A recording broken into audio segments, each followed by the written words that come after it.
जय महादेव, जय माता तारा। आज बता रहा हूँ जो अपने जिसको हम कई भाषाओं में प्रयोग कर सकते हैं। जल परी भी कहते हैं, कोई जल अप्सरा भी कहता है, कोई जल जोगनी भी कहता है। तो जल जोगनी के बारे में बता रहा हूँ। ये जो जल जोगनी होती है ये एक ऐसी साधना होती है, एक ऐसे लोक की देवी होती है जो कुछ पृथ्वी लोक से ऊपर होता है और अनंत आकाश त्रिभुवन से नीचे होता है। ठीक है। और ये ऐसी शक्तियाँ होती है जो बहुत कम समय में और एक मेहनत के द्वारा आप सबको सिद्ध हो सकती है।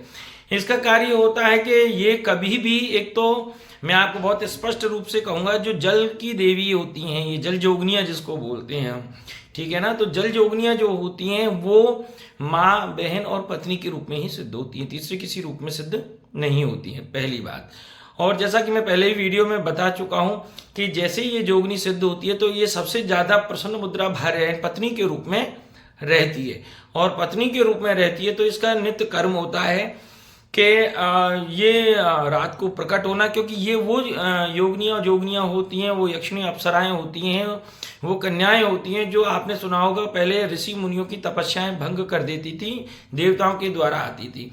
तो ये आती हैं, इनको सिद्ध करते हैं और सिद्ध करने के बाद में ये उस व्यक्ति के साथ बिल्कुल पत्नी के भाव में पत्नी की तरह सेवा करती हैं, रहती हैं और नित्य प्रति उन्हें कुछ स्वर्ण मुद्राएं देकर चली जाती हैं। और उन स्वर्ण मुद्राओं से जो साधक होता है वो अपना जीवन यापन, इतिहास में धर्म ग्रंथों में इनका लेख मिल जाता है। इनकी जो साधना है पूरे 61 दिन की साधना होती है, कोई 40 दिन की भी होती है, कोई 61 दिन की भी होती है, कोई 2 महीने की भी होती है, कोई 3 महीने की भी होती है। इस तरीके से कई कई समय पर ये साधनाएं होती रहती है। तो अगर आप लोग इस साधना को करने की सोच रहे हैं तो बहुत सोच करके करिएगा।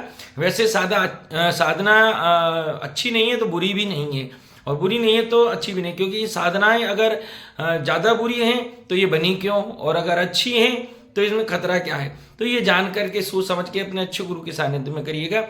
बाकी अगर आपको जल परी जल जोगनी की अगर मंत्र की आवश्यकता है तो शिवरात्रि से पहले पहले जो मेरे सब्सक्रिप्शन है उसके अंदर आपको इसका मंत्र और विधि साधना की आपको मिल जाएगी, कैसे क्या करना है अगर आप ये साधना करना चाहते हैं तो। जय महादेव, जय माता तारा।